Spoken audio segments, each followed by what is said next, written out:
So hello guys, after a long time একটা video নিয়ে আজকে হাজির আবার তোমাদের কাছে।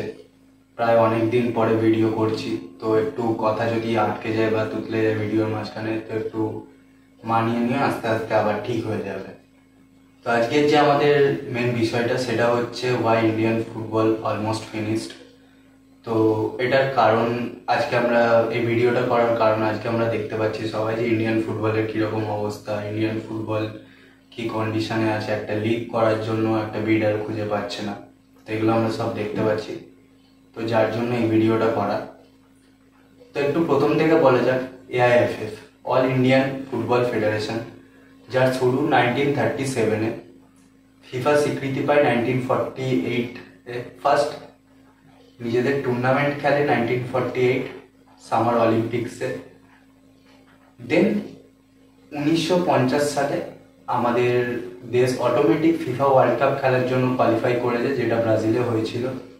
বাট আমাদের দেশ উইথড্র করে নেয় টুর্নামেন্টটা ডিউ টু ফান্ডিং, পয়সা না থাকা এবং খালি পায়ে আমাদের তখনকার প্লেয়াররা খেলতো। তো গভর্নমেন্টের কাছে তখন টাকা ছিল না খালি পায়ে খেলার জন্য, বুট কিনে দেওয়ার জন্য। তো যার জন্য সেই সময় পাঠায়নি, এবং তার একটা রিজন দিয়েছিল, যেটা হচ্ছে ফিনল্যান্ডে হওয়া অলিম্পিক গেমসের জন্য ফিফা ওয়ার্ল্ড কাপকে প্রায়োরিটি দেওয়া হয়নি। এটা তাদের তখনকার রিজন ছিল। আনফর্চুনেটলি ফার্স্ট রাউন্ডেই 10-1 গোলে হেরে যায় ইউগোস্লাভিয়ার কাছে। তো এই ছিল এআইএফএফ এর প্রথম থেকে। তারপরে আস্তে আস্তে এনএফএল শুরু হয়, এনএফএল এর পরে আই লিগের পরে আইএসএল হয়, দেশের টপ টায়ার লিগ 2022-23 সালে। তো এবার আসি আইএসএল ফাউন্ডেড হয়েছিল এআইএফএফ এর সাথে, একটা কন্ট্রাক্ট হয়েছিল 2010 সালে আইএসএল এর এফএসডিএল তখন এআইএফএফ এর কাছে একটা টুর্নামেন্ট করার জন্য পারমিট করার জন্য বছরে 50 কোটি টাকার একটা কন্ট্রাক্টে এআইএফএফ এর সাথে এফএসডিএল এর একটা চুক্তি হয়, যেখানে এফএসডিএল আইএসএল কে অর্গানাইজ করতো এবং এআইএফএফ আই লিগ যেরকম নর্মাল সব দেশে চলে, আই লিগ দেশের টপ টায়ার লিগ হিসাবে চলতো। এটা 2022-23 সাল অব্দি ছিল। তো এফএসডিএল আইএসএল ফার্স্ট অর্গানাইজ করে 2014 সালে।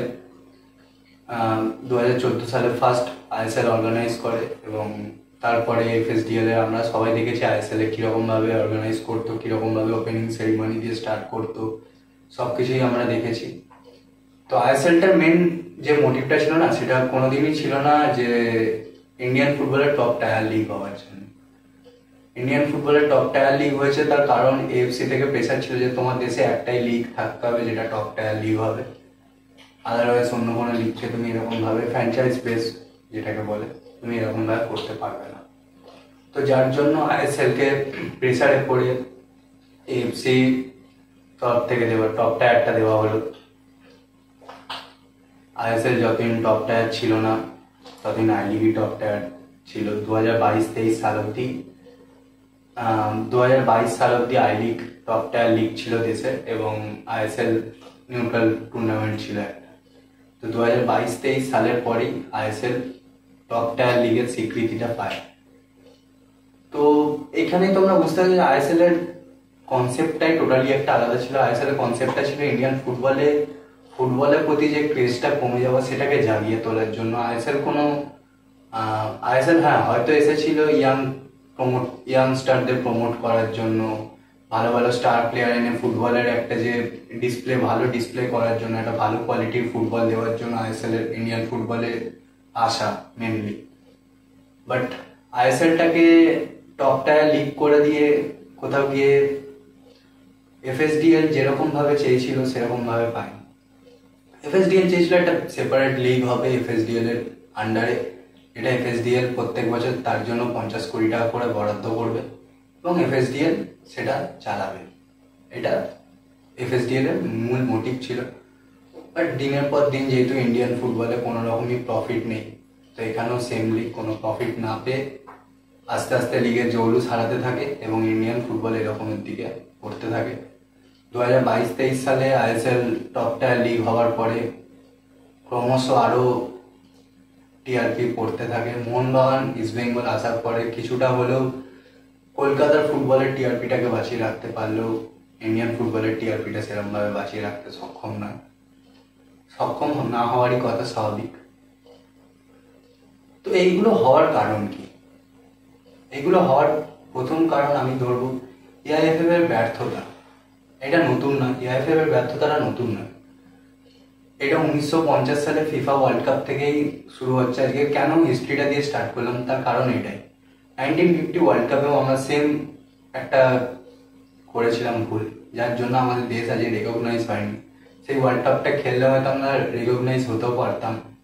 তো আনফর্চুনেটলি আমাদের দেশ সেই সুযোগটাকে হাতছাড়া করে সেই সময়, যেটার জন্য আজকে আমরা এত কষ্ট পাই, যেটার জন্য আমাদের আজকে এত লড়াই, আজকে যেটার জন্য সবকিছু ফিফা ওয়ার্ল্ড কাপ খেলার জন্য, সেটাই আমরা তখন নিজেদের পায়ে, একটা বাংলায় একটা কথা আছে না, হাতের লক্ষ্মী পায়ে ঠেলতে নেই, সেম কাজটা সেই সময় এআইএফএফ করেছিল। তো এখান থেকেই শুরু হয় ভারতীয় ফুটবলকে ভালোভাবে উঠতে না দেওয়ার প্রক্রিয়াটা। ভারতীয় ফুটবলকে কোনোদিনই ভালোভাবে উঠতে দেওয়া হয়নি। যতবারই ওঠার চেষ্টা করেছে কিছু না কিছু পলিটিক্যাল কারণ, কিছু না কিছু কারণে ঠিক ভারতীয় ফুটবল পিছিয়ে গেছে, ভারতীয় ফুটবলকে পিছিয়ে দেওয়া হয়েছে।